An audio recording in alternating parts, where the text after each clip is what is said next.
Kalau kita melanggar hukum Tuhan, kita harus menanggung konsekuensinya. Konsekuensi khawatir itu mahal. Tercuri semua potensi ilahi dalam diri kita.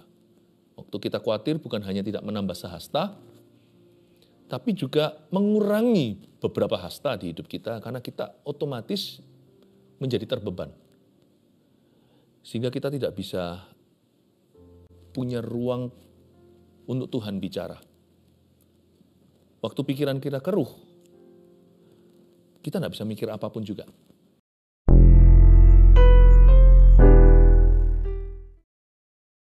Di mulut kami ada agen perubahan, yaitu doa. Kami tidak takut, kami tidak gentar, karena doa dalam nama-Mu penuh dengan kuasa untuk mengubahkan segala perkara. Kami bawa semua kecemasan, kekhawatiran, kegelisahan hati kami kepada Tuhan. Kami minta damai sejahtera sebagai gantinya. Damai yang melampaui akal budi akan memelihara hati pikiran kami. Hamba berdoa, keluarga Satu Bersama, Kau berkati. Hari ini Kau berikan kemenangan, Kau berikan iman. Sampaikan pengajaran-Mu yang simple untuk dimengerti. Beri hamba-Mu kemampuan, sembunyikan di balik salib-Mu. Dalam nama Yesus, amin. Puji Tuhan.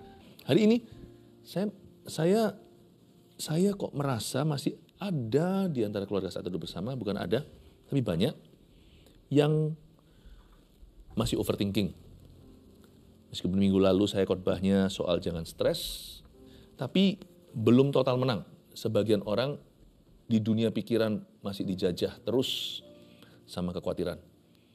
Karena itu saya kasih judul firman yang saya bagikan hari ini, buat apa semuanya dipikiri. Ini cukup melawan sifat dasar saya. Karena saya ini tipe orang yang semuanya, segala sesuatu gua pikirin. Saya orang yang begitu dari dulu, dari kecil.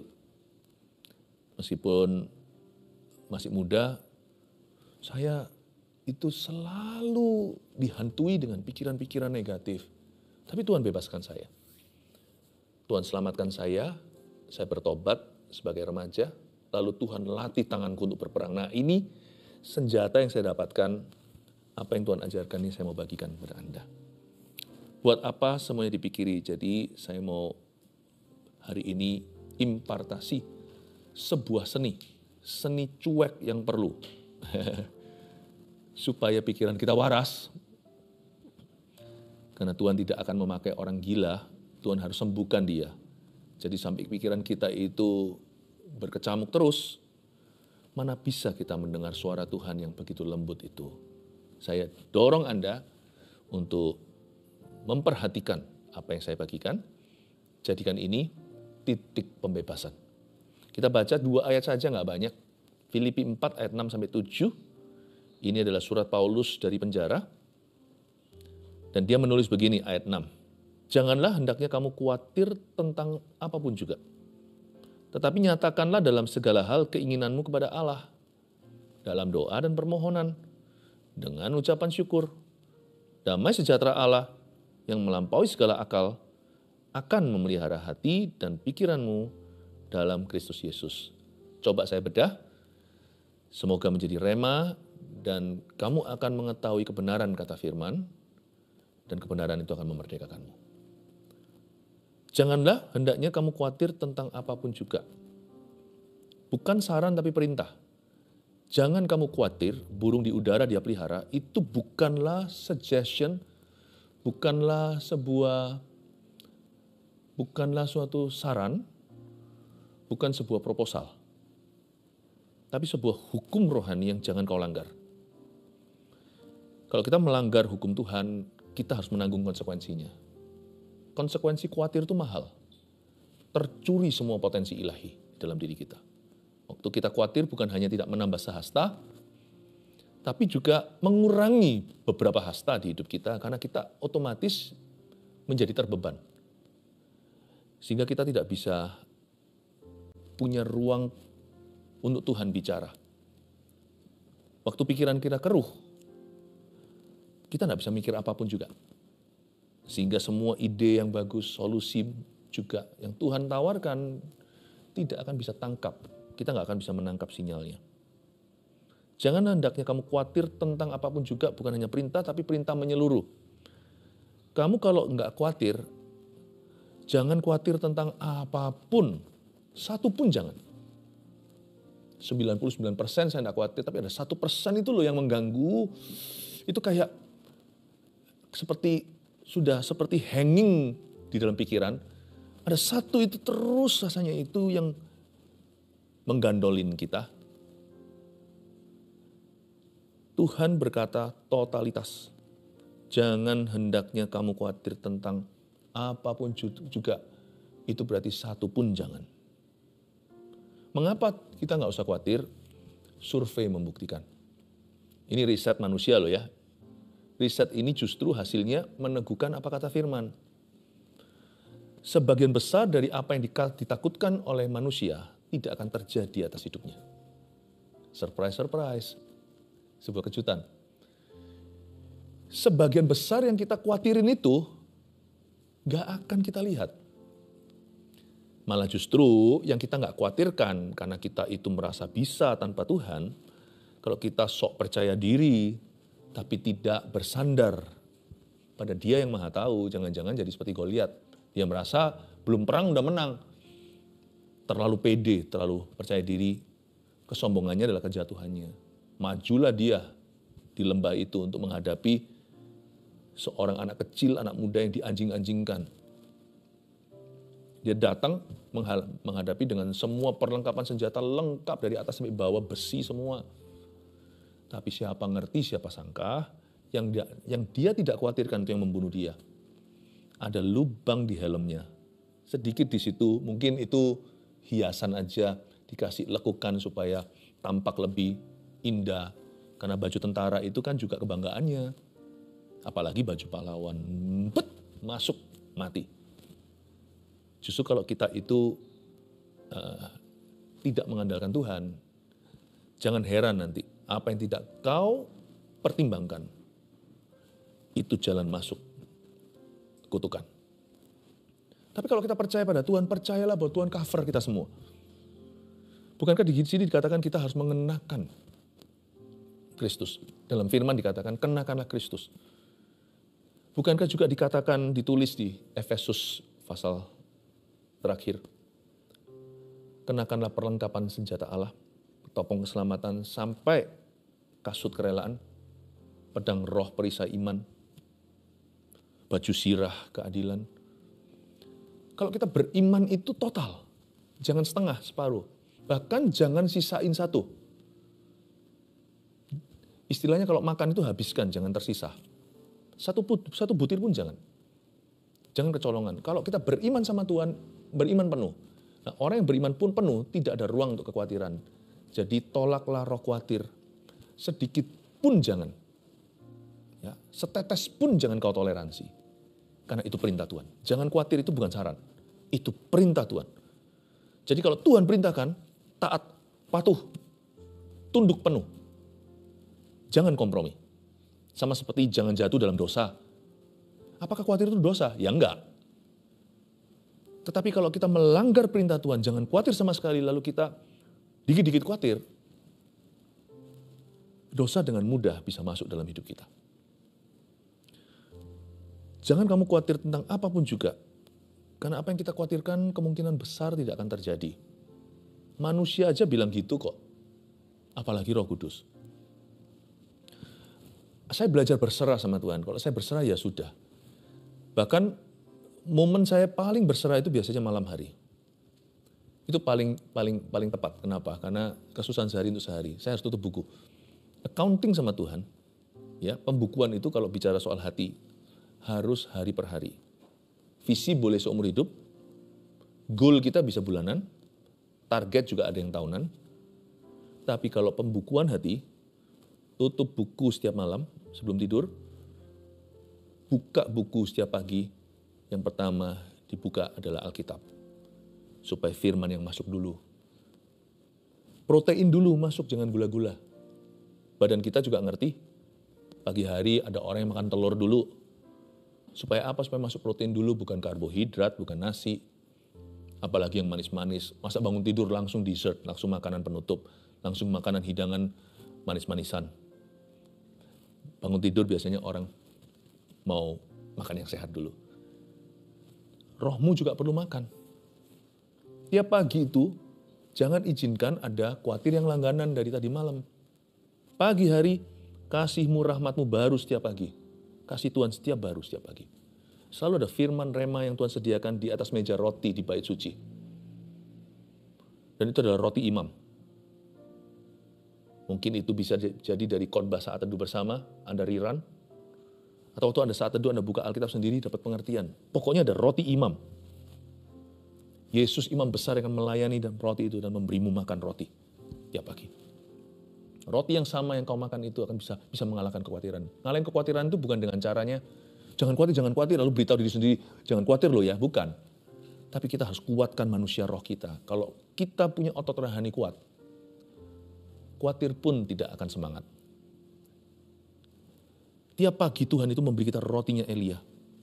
Sehingga dengan itu kita bisa jalan mendahului kereta Ahab. Bisa jalan 40 hari tanpa lelah. Roti rohani itu besar kuasanya. Jangan kamu khawatir tentang apapun juga. Tetapi nyatakanlah dalam segala hal keinginanmu kepada Allah. Berhenti di sana. Saya ambil kalimat kedua ya, tetapi nyatakanlah dalam segala hal. Jangan satu dua hal. Kita itu boleh bawa apapun. Tolong diperhatikan kata apapun. Apapun itu tiada perkecualian. Apa saja boleh kita bawa dan bisa kita bawa ke hadapan Tuhan dalam doa. Inilah keistimewaan anak Tuhan. Kita itu punya privilege. Kita punya hak. Itu haknya anak-anak kerajaan. Untuk membawa apapun itu termasuk apa? Termasuk dosa kita. Jangan lari dari Tuhan kalau kita bersalah. Apapun termasuk dosa kita, kita bisa akui di hadapannya. Bereskan sama Tuhan. Tuhan mau marah kek, Tuhan mau langsung ampuni. Kita tahu Tuhan Maha Pengampun, tapi kalau kita memang harus diberitahu, harus menanggung sebuah konsekuensi, pokoknya yang tepat adalah bawa ke Tuhan dalam doa. Beban juga. Kita ada beban marah sama orang, bawa dalam doa. Berapa banyak mazmur yang Anda baca?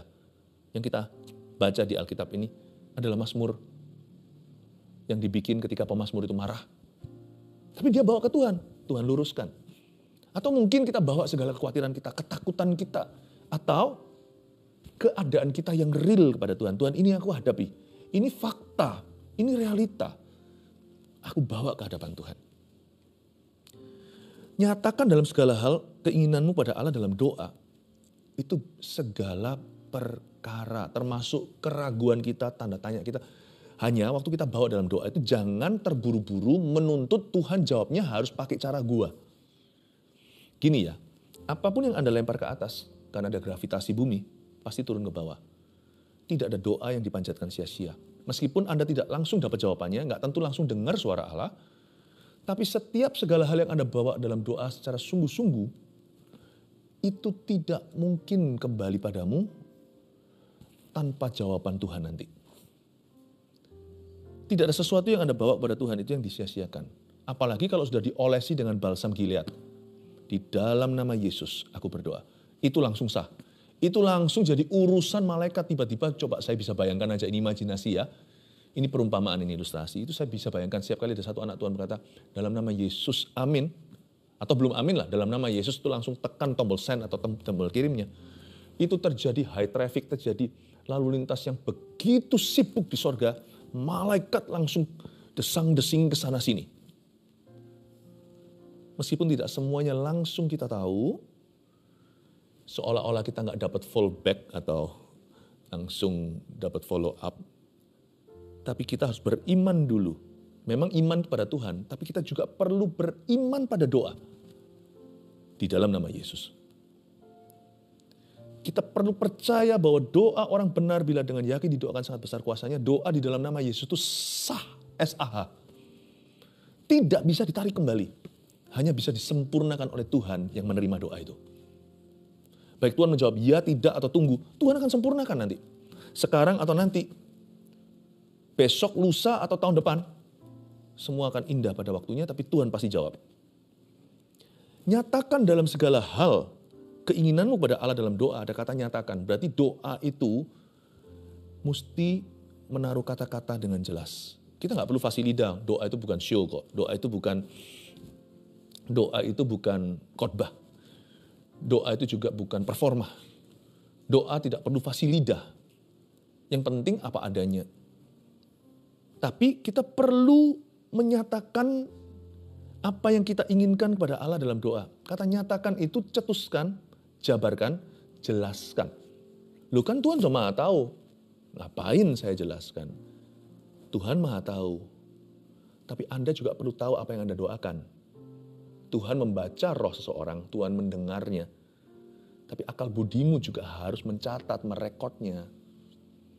Berdoa dengan kata-kata dan kalimat yang jelas tidak perlu bagus.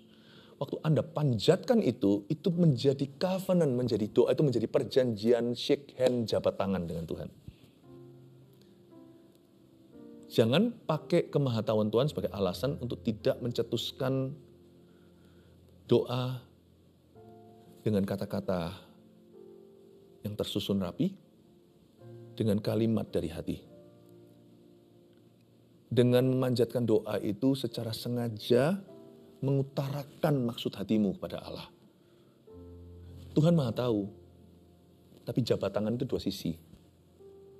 Seperti zaman dulu itu loh, kalau orang itu tulis kwitansi, dirobek kwitansi kasih pelanggan, pembeli, lalu ada karbon copy yang tetap tinggal di situ untuk pemilik toko.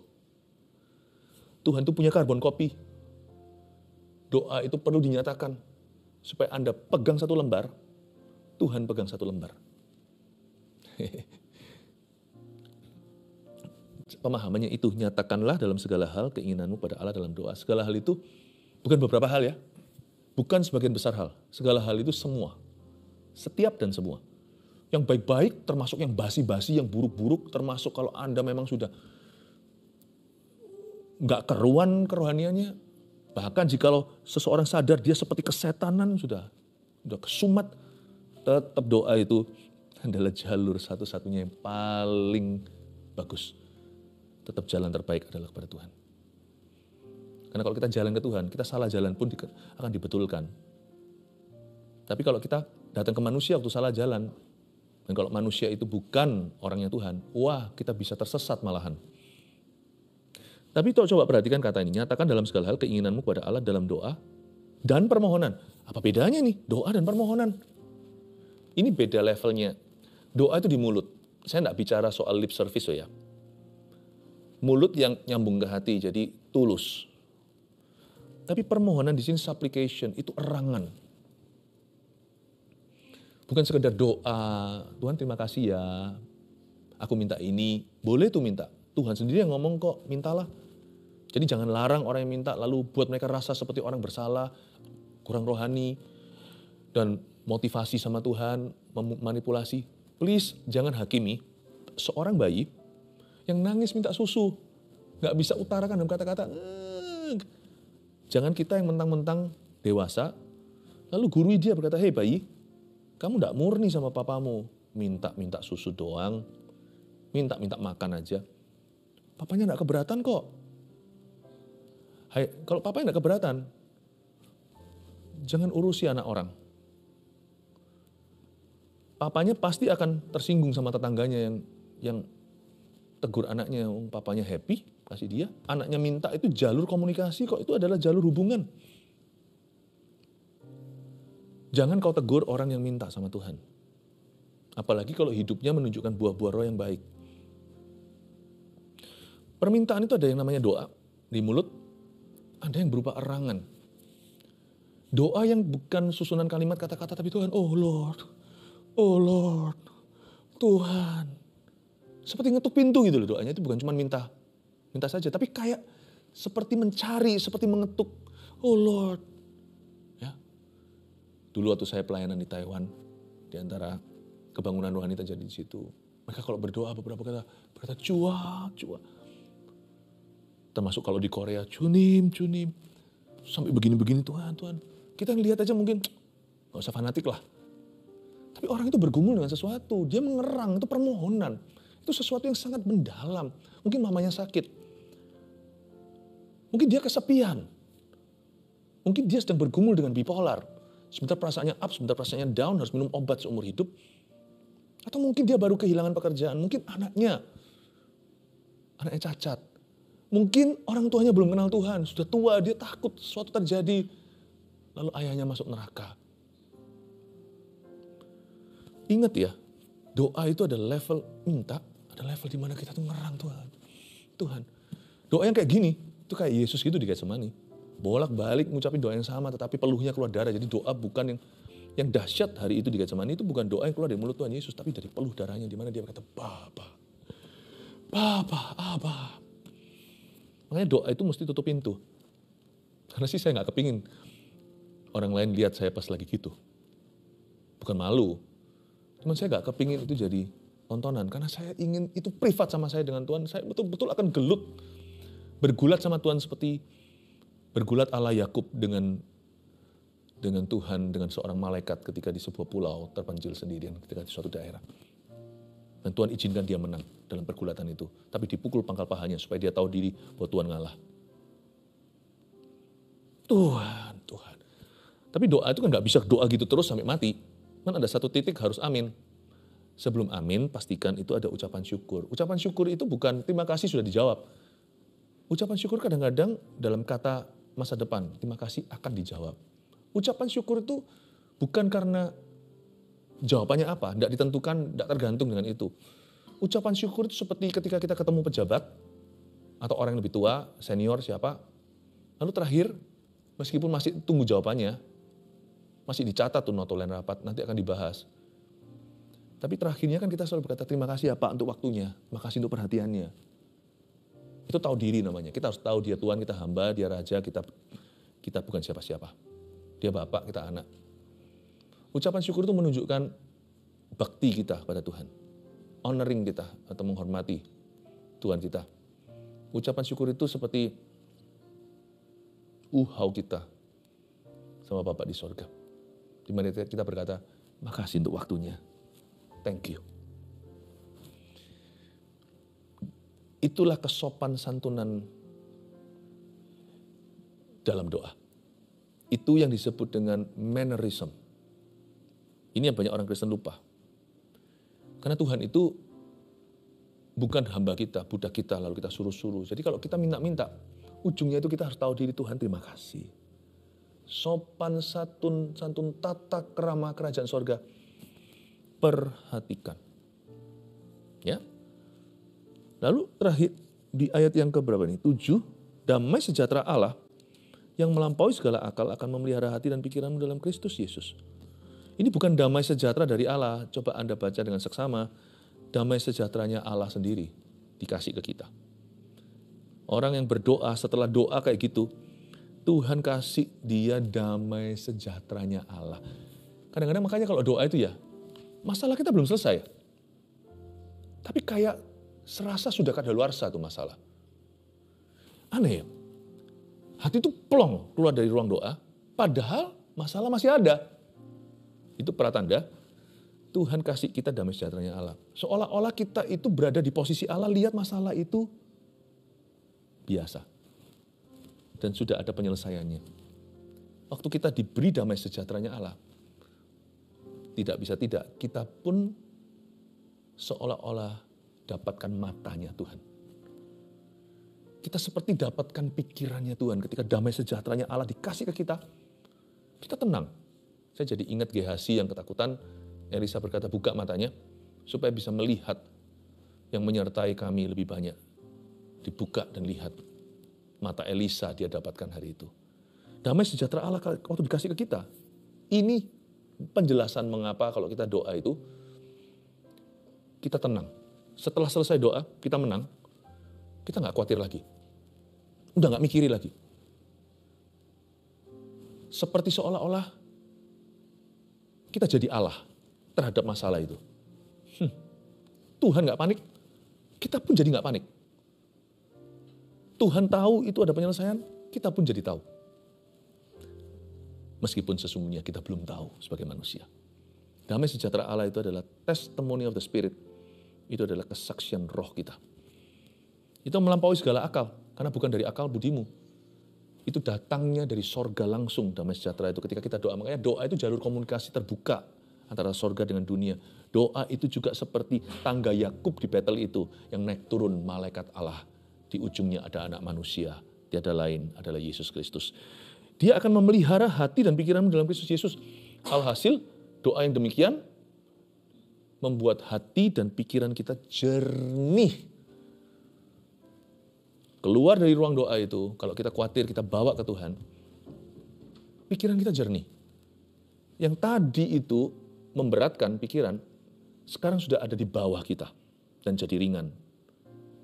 Sehingga pikiran kita itu available, seperti punya ruang untuk diisi lagi oleh Tuhan. Seperti ada ruang kosong lagi untuk diisi dengan sesuatu yang baru.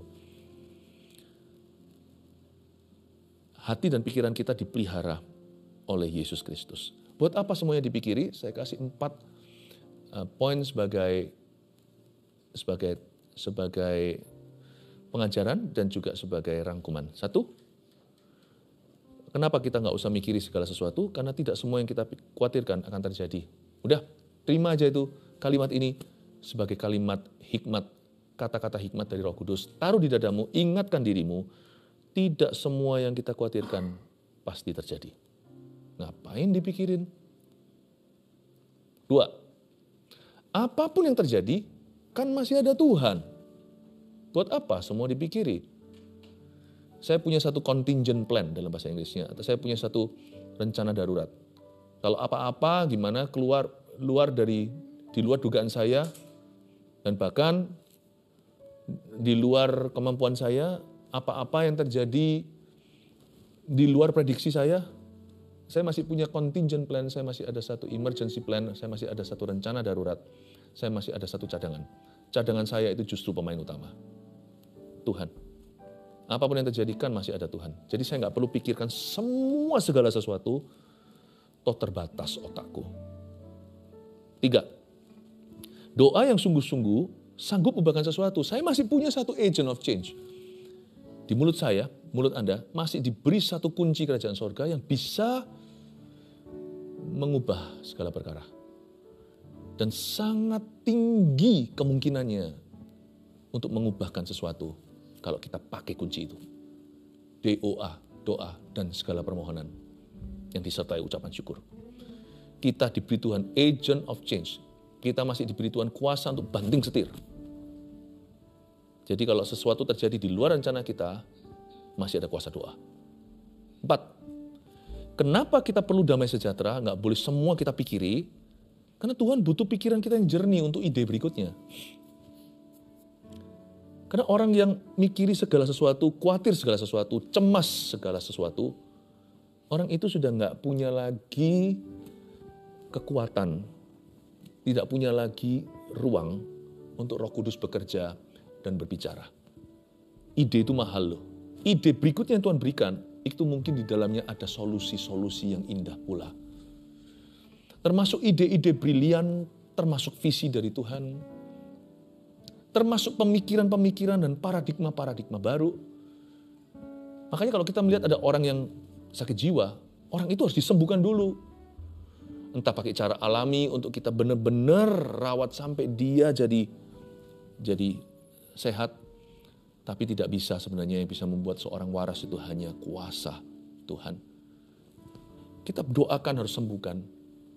Tapi kalau kita kehilangan kewarasan kita, stres melulu, dan sampai jatuh depresi, Tuhan tidak akan bisa memberitahu kita langkah-langkah selanjutnya.